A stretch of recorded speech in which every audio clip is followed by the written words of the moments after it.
Vamos à leitura cuidadosa desse primeiro enunciado. O índice de massa corporal de uma pessoa é definido como o quociente entre a massa dessa pessoa, medida em quilograma, e o quadrado da sua altura, medida em metro. Essas questões normalmente têm uma contextualização importante, tá, gente?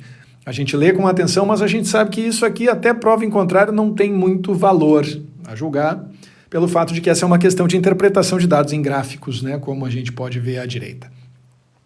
Esse índice é usado como parâmetro para verificar se o indivíduo está ou não acima do peso ideal para a sua altura.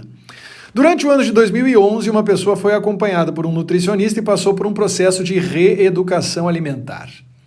O gráfico indica a variação mensal, o gráfico aqui indica a variação mensal do índice de massa corporal dessa pessoa durante o referido período. Para avaliar o sucesso do tratamento, o nutricionista vai analisar as medidas estatísticas referentes à variação do IMC, do índice de massa corporal. De acordo com o gráfico, podemos concluir que a mediana, muito importante, mediana da variação mensal do IMC dessa pessoa. Observem aqui comigo momentaneamente, tá, gente? Eu vou destacar desde já a palavra-chave aqui, importantíssima, mediana, tá certo? Nós queremos calcular a mediana, nós não queremos calcular a média.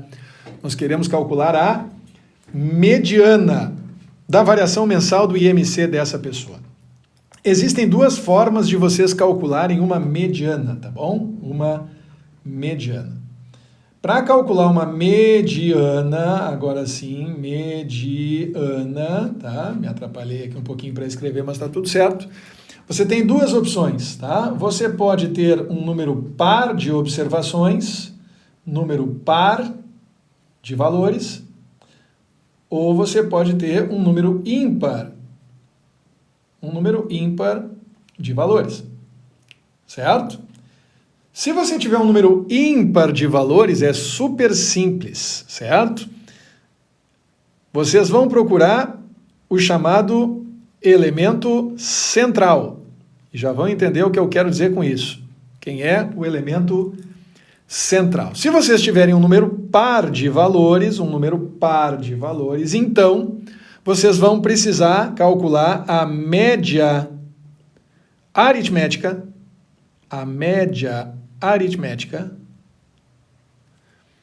dos dois centrais. Certo? E como é que a gente faz para saber quem é o central, quem são os dois centrais? A gente precisa identificar todos os valores de que nós estamos falando, os valores cuja mediana nós queremos calcular, e representar esses valores em ordem crescente ou decrescente, não importa, mas nós precisamos representar esses valores em ordem, tá bom? Se vocês olharem para esse gráfico aqui, vocês vão perceber que a gente consegue, o gráfico é bem definido, a gente consegue identificar quem são os pontos que correspondem a cada uma das observações mensais. Observem aqui comigo, eu vou destacando cada um dos pontos e em seguida eu vou fazer uma leitura de a que valores correspondem os pontos em questão. Setembro, outubro, novembro e dezembro. Certo isso? Eu tenho um total de 12 meses aqui na minha representação agora. Janeiro, fevereiro, março, abril, maio, junho, julho, agosto, setembro, outubro, novembro e dezembro. Certo isso? Muito bem, eu tenho 12, portanto, observações. Se eu tenho 12 observações, naturalmente eu sei que esse se trata de um número par. E, portanto, para determinar o valor da mediana, eu vou precisar, segundo a minha primeira condição, determinar a média aritmética dos dois valores centrais. Certo isso? Média aritmética dos dois centrais. Muito bem. Para saber quem são os dois centrais, eu preciso observar todas essas observações aqui, todos esses valores e representar eles em ordem crescente.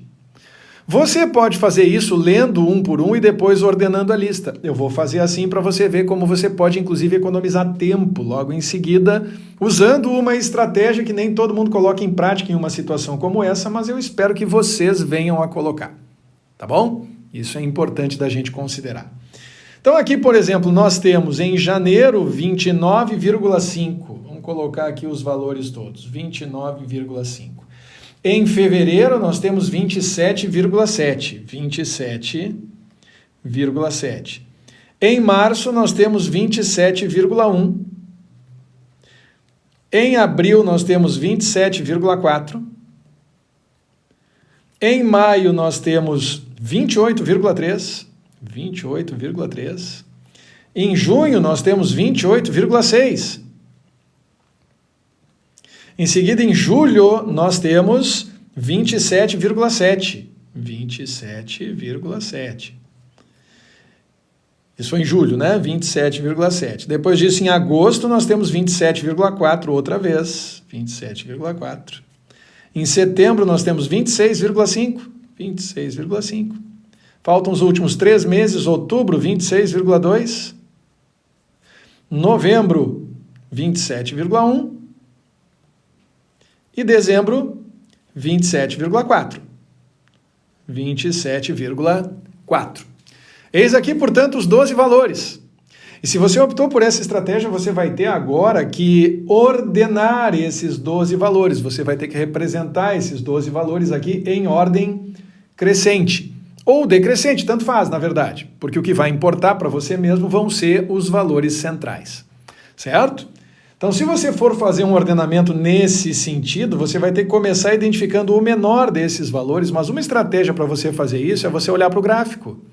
O pontinho que está mais embaixo aqui vai representar o menor desses valores, que, portanto, só pode ser 26,2.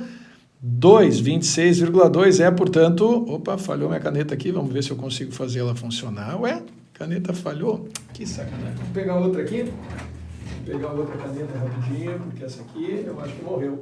É verdade, parece que morreu. Vamos pegar outra caneta aqui. Agora sim, isso aqui vai funcionar? Também não, gente. Mas que coisa, as canetas estão... agora sim, essa aqui funcionou. 26,2, certo? Então, eis que temos aqui, portanto, 26,2 no início da nossa lista. Em seguida, 26,5. 26,5, nessa ordem. Em seguida, 27,1. 27,1 aparece uma vez, 27,1 aparece 2 vezes. Você escreve 2 vezes, 27,1, 27,1. Observe que eu só estou reordenando os valores da minha lista, certo? Na sequência, eu tenho 27,4. 27,4 aparece uma, aparece 2, aparece 3 vezes. Eu vou escrever 3 vezes. 27,4, 27,4, 27,4. Certo? Na sequência, próximo da lista, 27,7, aparece 2 vezes, 27,7, 27,7. Beleza? Na sequência, 28,3, 29,6 e finalmente, 28,6, perdão, e finalmente 29,5. 29,5. Eis aqui, portanto, os meus 12 valores devidamente representados, desde o 26,2 até o 29,5. Como eu estou falando de mediana, tá, gente? Opa! Como eu estou falando de mediana, deixa eu tirar aqui esse áudio do WhatsApp que me traiu agora, né? Esse áudio do WhatsApp me traiu. Vamos tirar esse áudio daqui, agora sim. Beleza, tá? Então tá, vamos para o que interessa. Deixa eu ver aqui. Esse aqui não era para estar aqui assim. Mas que estranho. Por que será que isso aconteceu? Eu queria entender o que aconteceu. Ah, é verdade. Eu sei por que aconteceu, tá? Enfim, vamos de novo. 26,2, 29,5. Nesse momento, o que eu quero, gente, é calcular a média aritmética dos 2 centrais, porque eu tenho um número par de observações, são 12 meses. Portanto, são 12 observações de índice de massa corporal. Como é que eu faço para saber quem são os 2 centrais? Eu pego esse 12, que corresponde ao número de observações, e começo dividindo por 2. 12 dividido por 2, isso vai dar 6, o que significa que as observações que me interessam são a 6ª e a 7ª, certo? Em outras palavras, você divide por 2 e em seguida soma 1. Divide por 2 e em seguida soma 1 para saber quem são os 2 centrais.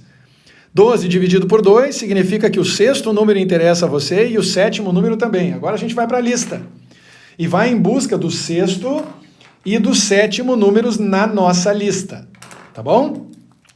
1, 2, 3, 4, 5, 6. Está aqui o sexto. Está aqui o sexto número da nossa lista, sexto. E o sétimo número é o vizinho. Sétimo número é o vizinho. Sétimo número está aqui. O sexto número e o sétimo número. Beleza? Eu quero saber de vocês que estão no chat aí agora comigo, por gentileza. No momento em que eu chego à conclusão de que os dois centrais, o sexto e o sétimo números da minha lista ordenada são iguais, que ambos são iguais a 27,4, eu pergunto quanto vale a média aritmética dos dois centrais. Vocês me ajudam, por gentileza. Mediana. Mediana, portanto, nesse caso, vai ser igual à média aritmética dos dois centrais, gente. Cada um dos centrais está valendo 27,4. Luana Alves, uma salva de palmas para Luana Alves. Cadê o meu aplauso aqui? Agora sim. Uma salva de palmas para a Luana, que foi a primeira a responder no chat. Luana, você está absolutamente certa, porém, 27,4 mais 27,4 dividido por 2 é a conta que, teoricamente, a gente precisaria fazer, mas não precisa fazer. Porque se você escreve 27,4 mais 27,4, isso aqui é a mesma coisa que 2 vezes 27,4 dividido por 2. E você sabe que dá para dividir esse 2 com esse 2 e, consequentemente, a mediana, nesse caso, vai valer 27,4. Exatamente 27,4 é a resposta que nós estamos procurando, 27,4. Se você prestar atenção e olhar com carinho, você vai chegar comigo à conclusão de que é a resposta da letra A. Argentina!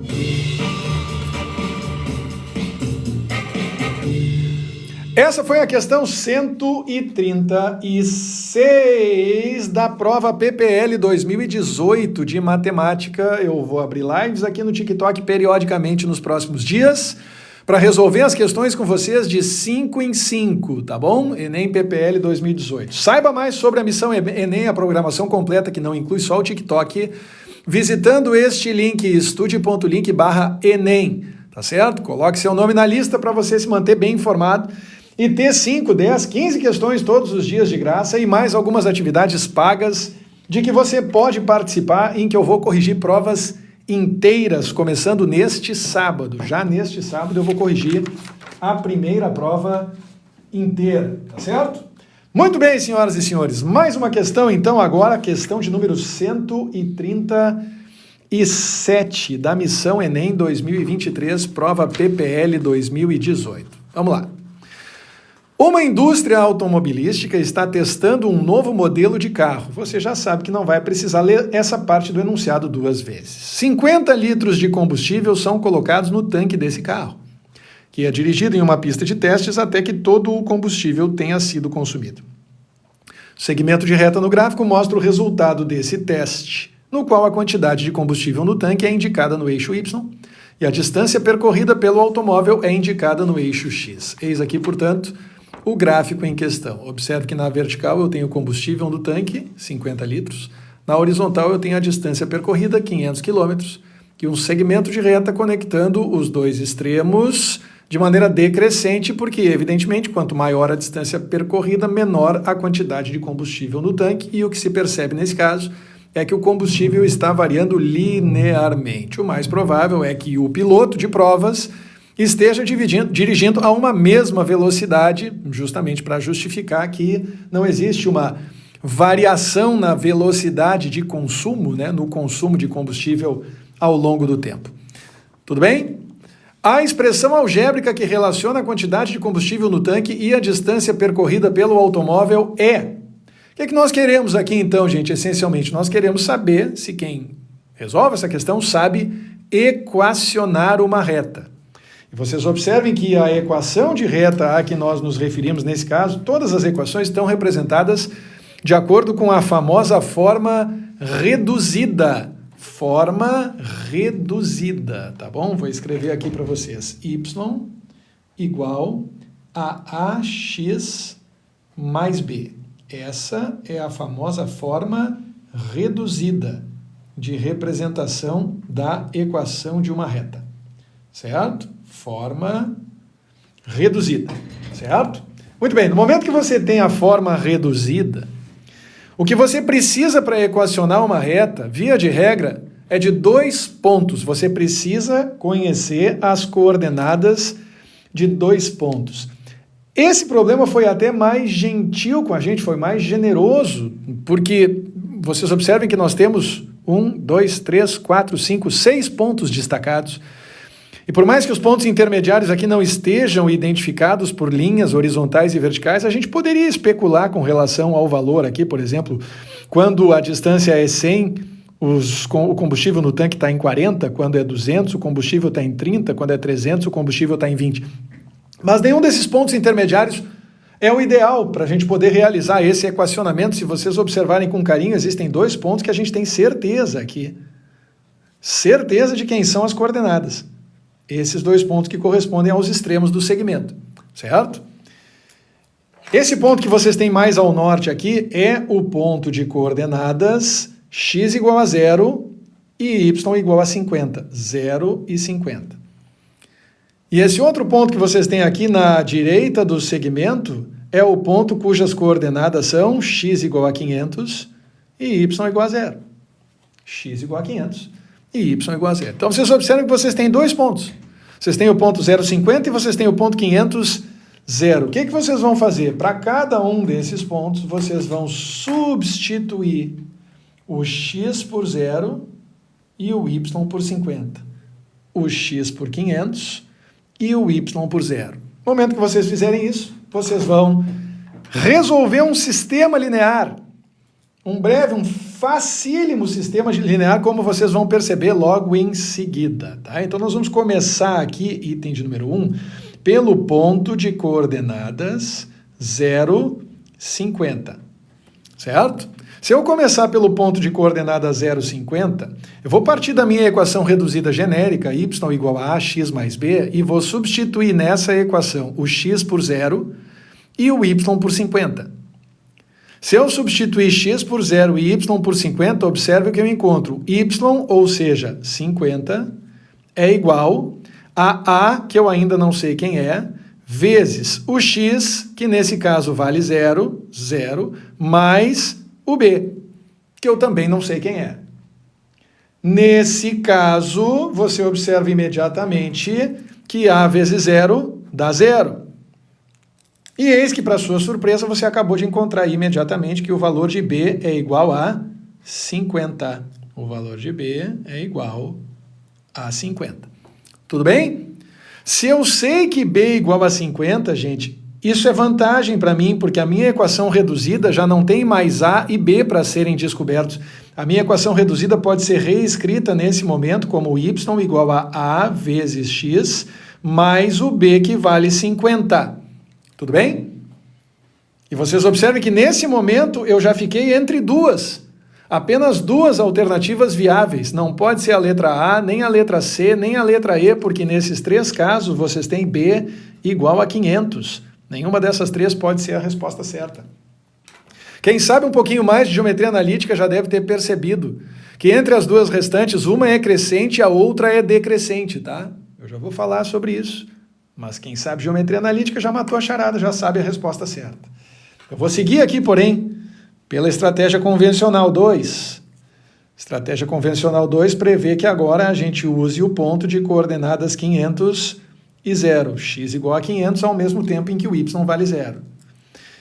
Para poder determinar o valor do A, eu vou partir dessa equação reduzida intermediária, y igual a vezes x mais 50. Eu não vou voltar para cá, porque eu já sei o valor do B.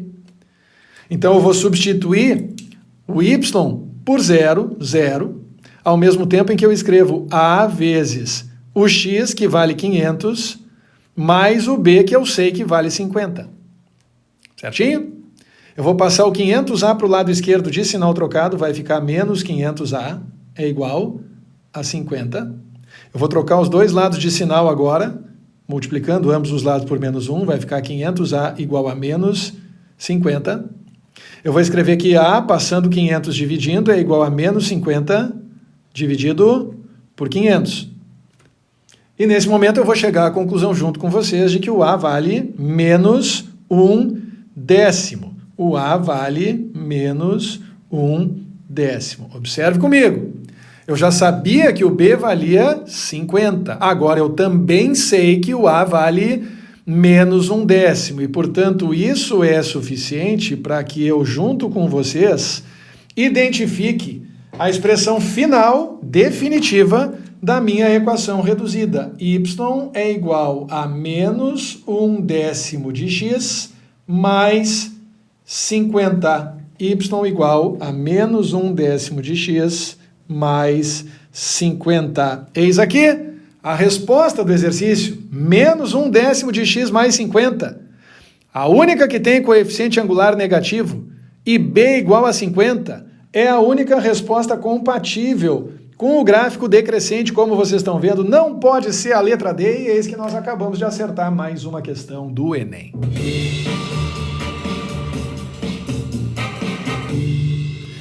Vocês estão vendo, gente? É bom ter paciência. Agora, se você sabe geometria analítica, você não precisa fazer nenhuma conta dessas aqui. Absolutamente nenhuma conta para chegar nessa resposta.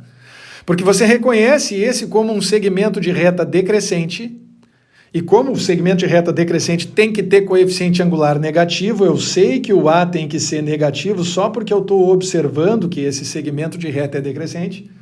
E, portanto, não pode ser a letra B, não pode ser a letra... Aliás, perdão, só pode ser a letra B ou a letra C, não pode ser nem letra A. Aliás, pode ser a letra A também, que tem a coeficiente angular negativo aqui, né? Mas é menos 10, tá certo? Então não pode ser a letra D e não pode ser a letra E.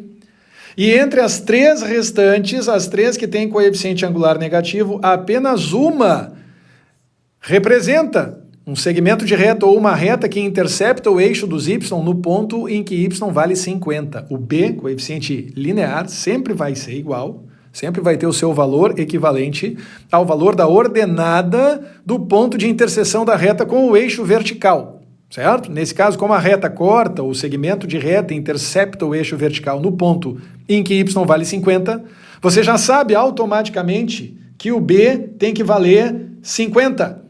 E se o B vale 50 entre as três alternativas viáveis A, B e C, você só pode ficar com a letra B, porque é a única que tem B valendo 50 nessas condições. Que momento! Que momento, senhoras e senhores!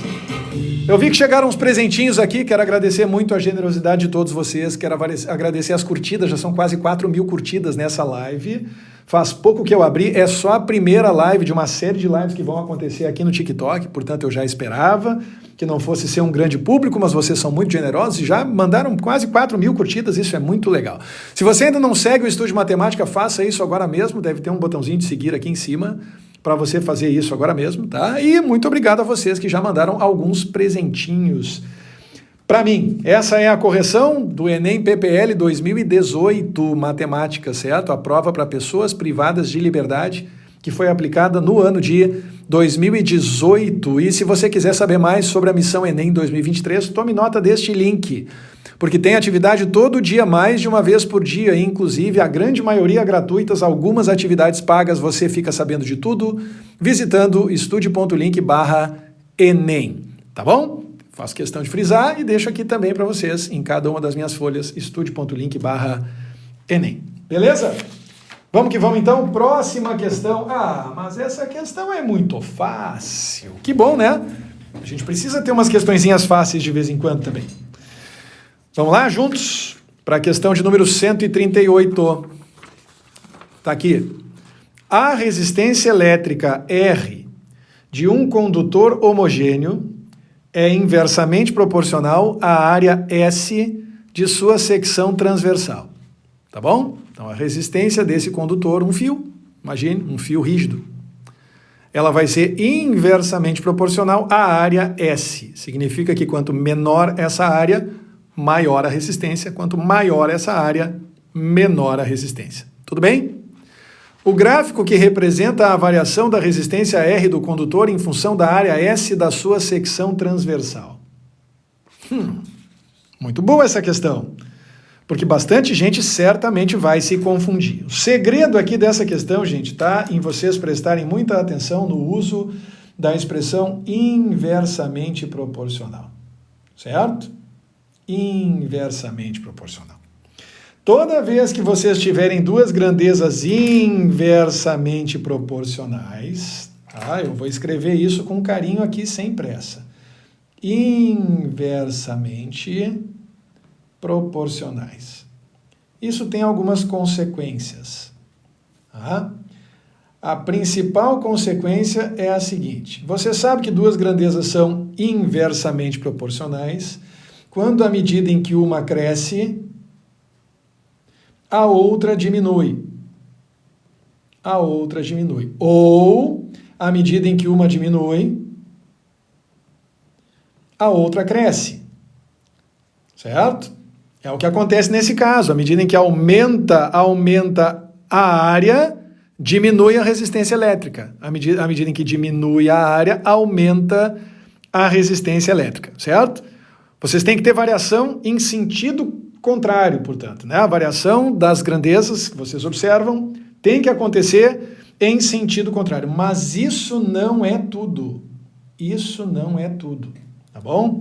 O mais importante é vocês saberem que nesse caso aqui, o produto, em outras palavras, a multiplicação vai ser constante. O produto vai ser constante, tá certo? Isso essencialmente se traduz no seguinte: se vocês têm duas grandezas que são inversamente proporcionais, então elas serão tais que A vezes B vai resultar numa constante, certo? A vezes B vai resultar numa constante. E aí você deve estar pensando, ai, cara, é muito difícil de lembrar disso. Não é difícil. Não é difícil, especialmente se você lembrar desse macetinho aqui, ó. Se você lembrar de Didi, tá? Pensa em Didi, sabe por quê? Porque na proporção direta, quem é constante é a divisão. Vamos de novo? Didi! Na proporção direta, a constante é a divisão. Tudo bem? Na proporção inversa, que é o que nós estamos avaliando aqui agora, a constante é a multiplicação. Tá certo? Quando acontecer do produto ser constante, gente, o gráfico numa situação como essa, sempre vai ser representado por um ramo de hipérbole. Por um ramo de hipérbole. De modo que no primeiro quadrante, à medida em que aumenta uma das grandezas, a outra diminui. E vice-versa, à medida em que diminui uma das grandezas, a outra aumenta. Observe as 5 alternativas que foram oferecidas para nós. A primeira delas aqui na letra A. Nós temos de fato uma reta decrescente, um segmento de reta decrescente aqui, certo? Problema é o que acontece nos extremos desse segmento de reta. Em primeiro lugar, não é uma curva. A gente sabe que na proporção inversa sempre vai ser uma curva. Em segundo lugar, quando você olha para os extremos desse segmento, você chega à conclusão de que aqui, por exemplo, nesse ponto à direita, está sugerido que a resistência é zero. Não existe área de secção positiva de modo que a resistência seja zero, gente. A resistência não vai zerar. A resistência só zeraria se a área da secção fosse infinita. Da mesma forma, se você olhar aqui para cima, você vai chegar à conclusão de que a resistência é máxima quando a área da secção é zero. A área da secção não pode ser zero. Se a área da secção fosse zero, o fio teria sumido. O fio não pode desaparecer. A área da secção não pode ser zero. Portanto, no gráfico de proporção inversa, jamais vai acontecer de vocês terem um segmento de reta, tá, gente? Só na proporção direta vocês podem ter um segmento de reta. Tudo bem? Letra B, mesma coisa. Observe, você tem 2 pontos de interseção aqui com eixo horizontal com eixo vertical. Da mesma forma, está sugerido resistência nula, área da secção nula. Nenhuma das duas coisas é viável. Na letra D, para não perder a graça, na letra D você observa que eu tenho uma reta crescente. Se eu tenho uma reta crescente, a proporção que está sugerida nesse caso é a proporção direta. E não é o que eu estou procurando, eu não quero proporção direta, eu quero proporção inversa. Também não pode ser a resposta da letra D. Na letra E, eu até tenho aqui uma situação em que, à medida em que aumenta a área, diminui a resistência, se aproximando cada vez mais de zero. Mas eu também tenho um ponto de interseção com o eixo vertical, que sugere, nesse caso, S igual a zero. A área não pode ser zero, gente. Se a área for zero, o fio sumiu. Não pode. O que significa que a única alternativa viável é aquela que é compatível com o que eu entreguei para vocês aqui, que é compatível com o ramo de hipérbole. O único ramo de hipérbole entre as 5 alternativas é o da letra C, que sugere que para a direita, à medida em que aumenta a área da secção, diminui a resistência, se aproximando cada vez mais de zero, como vocês estão vendo aqui.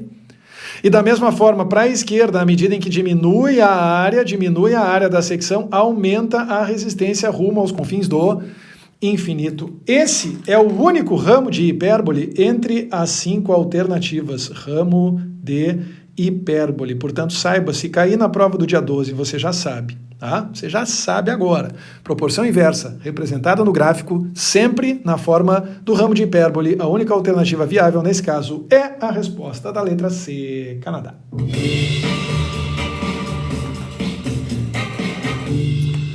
Muito obrigado a todos vocês que estão me acompanhando aqui, muito obrigado ao Tron, ao José Augusto, ao Gui Albi, que acabaram de me seguir, muito obrigado ao Martins, que mandou um brabo, obrigado Martins.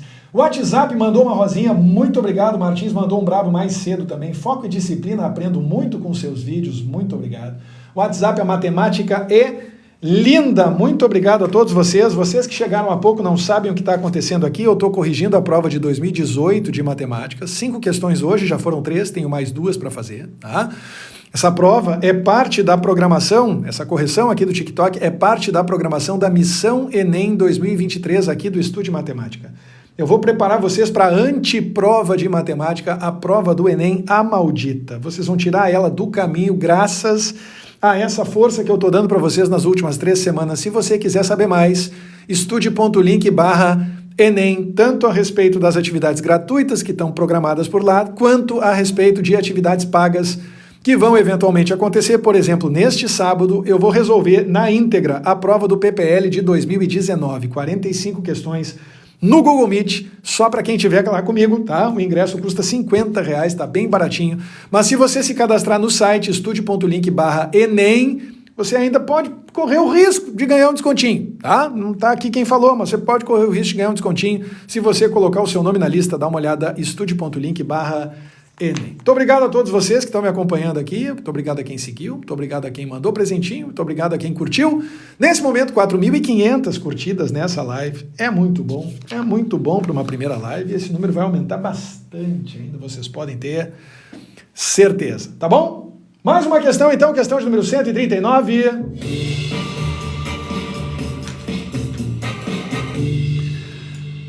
Na música, usam-se sinais gráficos chamados figuras de duração para indicar por quanto tempo se deve emitir determinado som. Quem sabe ler partituras sabe do que eu estou falando. As figuras de duração usadas atualmente são semibreve, mínima, semínima, colcheia, semicolcheia, fusa e semifusa. Muito bem, uma aula de leitura de partitura na prova do Enem de 2018. Essas figuras não possuem um valor ou tempo fixo. Elas são proporcionais entre si. A duração de tempo de uma semibreve é equivalente a de 2 mínimas. A duração de uma mínima é equivalente a de 2 semínimas. A duração de uma semínima equivale a de 2 colcheias e assim por diante, seguindo a ordem dada. Então, eu vou dar um exemplo para vocês, tá? Se eu estou aqui batucando assim, representando isso como semibreve, vamos de novo? Se eu dobrar a velocidade com que eu estou batucando, eu vou transformar essa semibreve em mínimas. Vamos de novo, ó.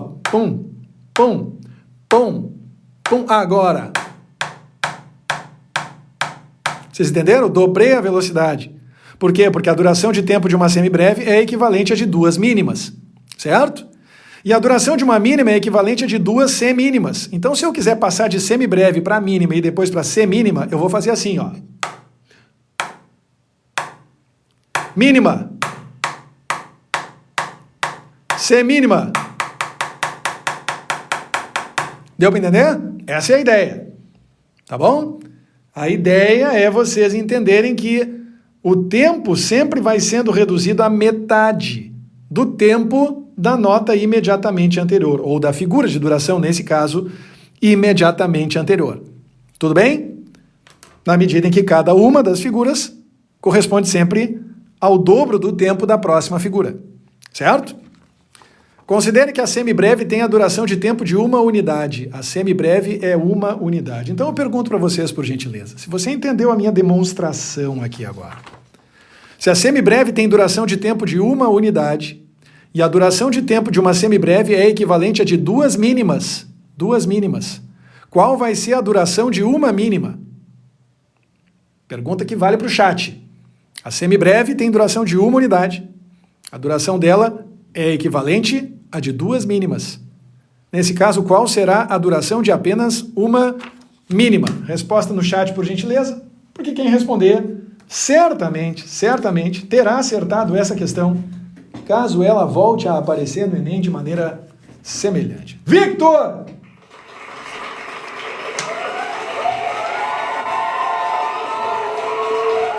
Victor e Vitinho Meirelles esbanjando a autoridade, jogando muito e respondendo 1/2. É exatamente essa a resposta. Se a nota semibreve tem duração 1, tem tempo 1, o tempo da mínima vai ser 1/2. E agora que você sabe o tempo da mínima, se a semibreve é 1, e a mínima é 1/2, tente identificar comigo, e a mínima é 1/2. Qual vai ser a duração semibreve? Aqui, ó, semibreve, certo? E aqui a mínima. Qual vai ser a duração da semínima, da terceira da nossa lista? Lembrando sempre que cada uma das notas tem duração correspondente ao dobro da nota anterior. Se a semi tem duração 1, se a mínima tem duração 1/2, qual vai ser a duração da semínima? Por gentileza no chat. Cauã!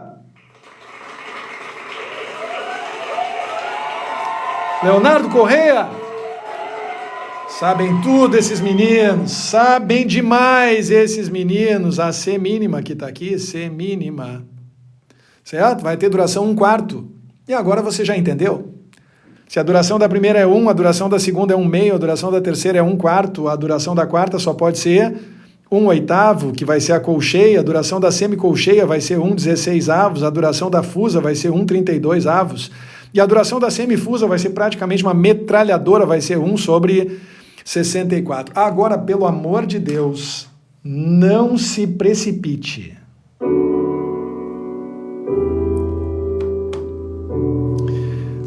Tem gente que erra essa questão porque se precipita. Eu quero que vocês me digam, por gentileza, que alternativa entre as 5 disponíveis marca quem se precipita?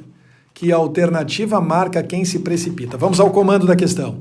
A sequência que indica a duração de tempo de uma mínima, de uma semínima, de uma colcheia, de uma semicolcheia, de uma fusa e de uma semifusa é.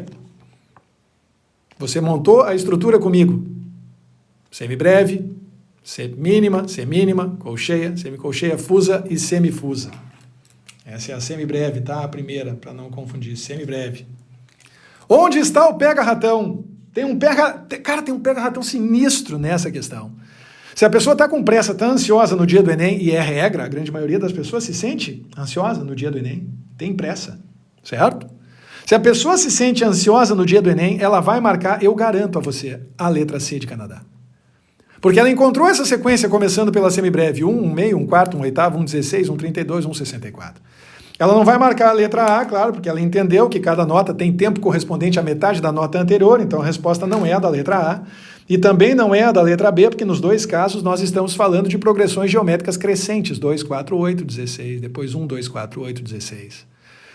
E na letra D, a letra D a pessoa está sob uso de drogas pesadas, né? Está sob o efeito de psicotrópicos, se ela marcou a letra D, 1/2, 3/4, 7/8, está maluco. Nós ficamos entre duas, a letra C e a letra E.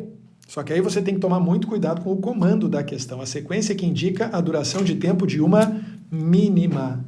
A primeira duração de tempo que nós queremos é da mínima. Vocês estão vendo? E a primeira duração que nós temos na nossa sequência é a da semibreve. Eu não quero a da semibreve, eu quero começar pela duração da mínima. Se eu quero começar pela duração da mínima, a primeira duração que me interessa é 1/2.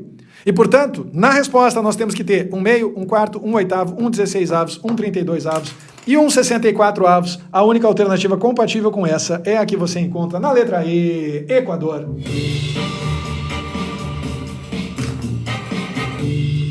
Não faça papel de palhaço. Por favor, prometam para mim que no dia da prova do Enem, 12 de novembro, vocês vão ler o comando da questão 2 vezes. Não precisa ler tudo, mas o comando da questão você precisa ler para não fazer papel de palhaço. E na saída da prova, #mimimi. Eu não quero isso para vocês. Muito obrigado pela generosidade de vocês. Já são mais de 5.000 curtidas nessa que é apenas a primeira live de uma grande série. Se você ainda não seguiu o Estude Matemática, faça isso agora mesmo. Deve ter um botãozinho aqui em cima para você seguir o Estude Matemática. Muito obrigado pelos coraçõezinhos que continuam voando aqui, voando muito intensamente. Muito obrigado pelos presentinhos que vocês generosamente já compartilharam comigo, tá certo? Muito obrigado pelos presentinhos. Graveto também é lenha, eles fazem toda a diferença. Eu estou corrigindo aqui a prova do Enem de Matemática da edição PPL 2018. Quem não sabe o que é PPL, significa Pessoas Privadas de Liberdade, tá? É uma prova do Enem que é realizada dentro dos presídios, uma segunda aplicação da prova do Enem. Nem todo mundo sabe que essas provas existem, eu uso essas provas para revisões finais, é o que nós estamos começando a fazer aqui no TikTok hoje. Se você quiser saber mais a respeito da programação completa, não só no TikTok, mas também em outras redes, visite estude.link/Enem. Tome nota desse link, tá? É bem fácil. estude.link/Enem. Se você visitar, você vai encontrar a programação completa para amanhã, para sábado, e a partir da semana que vem a gente vai ter mais programação, tá? A programação vai ser atualizada periodicamente, muito provavelmente ainda hoje eu já vou ter a programação da semana que vem para compartilhar com vocês. Tá certo? Fechou todas? Muito bem. Quinta e última questão da sessão de hoje. Sem pressa, na paz, na tranquilidade. WhatsApp não seja de humanas, muito bem lembrado, tá certo? Você indica fazer as provas como revisão? Sim, Vitinho. Inclusive, eu vou resolver uma prova completa no sábado, no Google Meet, para um pequeno grupo de alunos. Você pode saber mais a respeito disso visitando o estude.link/Enem, tá certo? Visite que você vai saber mais sobre como você pode participar dessa correção exclusiva para poucos guerreiros, para poucos estudiosos. Tá certo? Portilho Moreira, muito obrigado por seguir. Axa, muito obrigado por seguir. Franklin Brito, seja bem-vindo à live do Estude Matemática. Questão 140 nesse momento, tá certo? Essa questão tem um enunciado, vou aproximar aqui para vocês. Então tem um enunciado um pouquinho mais complicado, porque é uma daquelas questões que na prova aparece em apenas uma coluna. Isometria é uma transformação geométrica que, aplicada a uma figura, mantém as distâncias entre pontos. Duas das transformações isométricas são a reflexão e a rotação. A reflexão ocorre por meio de uma reta chamada eixo. Esse eixo funciona como um espelho, a imagem refletida é o resultado da transformação, certo? A rotação é o giro de uma figura ao redor de um ponto chamado centro de rotação. Então, reflexão em relação ao eixo, rotação em relação a um ponto.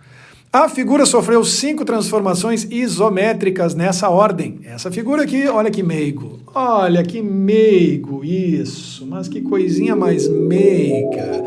Um coraçãozinho na prova do Enem para você lembrar que o amor existe. Só podia ser na prova de matemática, não seria nas ciências humanas, tá bom? Então você tem reflexão no eixo X, rotação de 90 graus no sentido anti-horário com centro de rotação no ponto A, que está destacado aqui. Reflexão no eixo Y, depois rotação de 45 graus no sentido horário com centro de rotação no ponto A.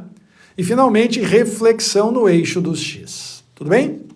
Qual a posição final da figura? Vamos lá então, vamos realizar as transformações de acordo com o que ele está propondo. Existe uma primeira transformação que está indicada aí, que se trata de uma reflexão no eixo X, certo? Se nós tomarmos o eixo X como um espelho e realizarmos essa reflexão, tá, gente? Nós vamos perceber que o coração vai começar aqui no primeiro quadrante, na posição original assim, certo? E quando ele for refletido em relação ao eixo do X, o que está ao norte do eixo do X vai passar para o sul. E o que está numa orientação em relação ao eixo do X vai inverter essa orientação, como se vocês estivessem dobrando a folha. Dá para entender? Como se vocês estivessem dobrando a folha assim. Então o coração que está com o bico para baixo vai passar a ter o bico para cima. Essa é a ideia da reflexão no eixo do X. Então, uma vez realizada essa primeira transformação, você vai passar a ter o seu coração aqui no segundo quadrante assim, ó, de cabeça para baixo, tá vendo? Com o ponto A aqui nessa posição. Essa é a primeira das 5 transformações, reflexão no eixo do X. Tudo bem? Segundo lugar, rotação de 90 graus no sentido anti-horário. Vamos lá então. Tem de número 2. Eu vou ter uma rotação de 90 graus no sentido anti-horário. Então, meu coração está aqui, certo? Meu coração está aqui. Eis aqui a minha posição original deste coração. Eis aqui a minha posição original, bem fantasminha assim, só para a gente ter uma referência. Tá? E agora eu quero que vocês, junto comigo, entendam que esse coração vai girar, vai realizar uma rotação de 90 graus no sentido anti-horário. Sentido contrário ao dos ponteiros do relógio, certo? Portanto, ele vai girar assim, nesse sentido, no sentido anti-horário, com centro de rotação no ponto A. Se esse coração gira 90 graus, eu disse 90 graus, é o equivalente a 1/4 de volta, ao invés de ele ter eixo vertical, como ele tem desde o início, ele passará a ter um eixo horizontal. Ele vai girar e vai vir parar aqui, ó, assim. Faz sentido? Girando 90 graus no sentido anti-horário, com o ponto A representado aqui, como você está vendo. Então, primeiro ele refletiu no eixo X, depois ele girou 90 graus para a direita, nesse caso. Ou ainda, mais formalmente, no sentido anti-horário. Essa segunda das 5 transformações que ele propôs, certo? Todo mundo comigo? Por gentileza, se você está comigo no chat, diga sim, que eu quero saber, diga sim. Que momento, senhoras e senhores, que momento. Sim, WhatsApp, muito obrigado pela gentileza. 3, terceira das nossas 5 transformações agora. Observe, o nosso coraçãozinho está bem plantado aqui, apontando para a esquerda, assim, com o seu biquinho apontando para a esquerda aqui agora, aqui, tá? E o ponto A. Essa é a situação atual. Eis que nesse momento eu vou refletir esse coração no eixo dos Y. Então agora é o eixo dos Y que vai fazer o meu papel de espelho. Primeiro o eixo do X fez o papel de espelho, agora o eixo dos Y faz o papel de espelho e, portanto, isso aqui vai girar como se eu estivesse dobrando a folha. Vai rebater, na verdade, né? Vai refletir como se eu estiver dobrando a folha. Então o coração que está com o bico para a esquerda passará a ter o bico para a direita. Coração que está no segundo quadrante, né, no quarto quadrante, perdão, vai se transportar para o terceiro quadrante. E o resultado disso, o resultado dessa reflexão é que vocês vão passar a ter o coração aqui assim, ó. Aqui assim, olha que bonito isso, tá vendo? Aqui, a nova posição do ponto A. Com isso, vocês realizaram a reflexão no eixo dos Y. Beleza, e nós estamos prontos agora então. Muito obrigado pelos presentinhos, muitos presentinhos. Nós estamos prontos agora para o 4º item da nossa lista. Rotação de 45 graus no sentido horário com centro de rotação no ponto A. Então, eis que nesse momento, nós temos aqui o nosso coração no terceiro quadrante com o bico apontando para a direita, como resultado da última transformação. Este coração agora, que tem eixo horizontal, como vocês estão vendo, por enquanto o eixo de simetria do meu coração está horizontal. Ele vai girar 45 graus no sentido horário. Ele vai girar no sentido horário, com centro de rotação no ponto A. Observe que nesse momento, como ele gira só 45 graus, ele vai girar o equivalente a 1/8 de volta. A 1/8 de volta em torno do ponto A. Ele vai girar até aqui assim, ó, 45 graus apenas. 45 graus apenas. E no momento que ele girar o equivalente a 45 graus, vocês vão ter como resultado um coração meio atravessado aqui assim, ó, vocês estão vendo? Coração meio atravessado nessas circunstâncias aqui para a sua nova posição, como se ele estivesse apontando para sudeste. Tudo bem? como se ele estivesse apontando para sudeste. E, consequentemente, nesse momento, você realizou a quarta transformação. Finalmente, quinta e última transformação, mais uma reflexão no eixo do X. Aqui você tem que tomar muito cuidado, mas muito cuidado mesmo para a quinta transformação, tá certo? Pelo seguinte, nesse momento você tem o coração com um eixo que forma 45 graus, assim, né? E a partir dessa nossa hoje, não é 45, é 135 graus, mais formalmente falando, em relação ao eixo horizontal, ao semi-eixo positivo horizontal, tá certo? Essa é a posição original do nosso coração está aqui, nesse momento, aqui assim, tá? Esse coração agora, ele vai ser rebatido em relação ao eixo dos X, mais uma vez. Então, aquilo que está representado aqui como um eixo decrescente formando 45 graus vai ter que ser rebatido em relação ao eixo do X e, consequentemente, vai ser substituído por um eixo que vai se revelar crescente, nos mesmos 45 graus de orientação. Então, você que tinha um coração que estava apontando para sudeste, quando você imaginar isso aqui, dobrando a folha para cima assim, você vai perceber, dá para ver pela marquinha aqui, inclusive, ó, que o seu coração vai ter que apontar para nordeste, depois que essa última transformação acontecer. O seu coração vai ter que apontar para nordeste, como vocês estão vendo aqui com o ponto A, tá certo? E, consequentemente, agora, entre as 5 alternativas disponíveis, vocês têm que procurar a mais parecida com essa que nós acabamos de encontrar. Um coração que aponta para nordeste não é... aponta, quando eu digo aponta, estou falando do bico do coração, tá, gente? Não pode ser a letra A, que está apontando para sudoeste, não pode ser a letra B, que está apontando para noroeste, não pode ser a letra D, que está apontando para sudeste, não pode ser a letra que está apontando para leste, está apontando para direita. A única alternativa compatível com isso é a resposta que vocês encontram na letra C, Canadá.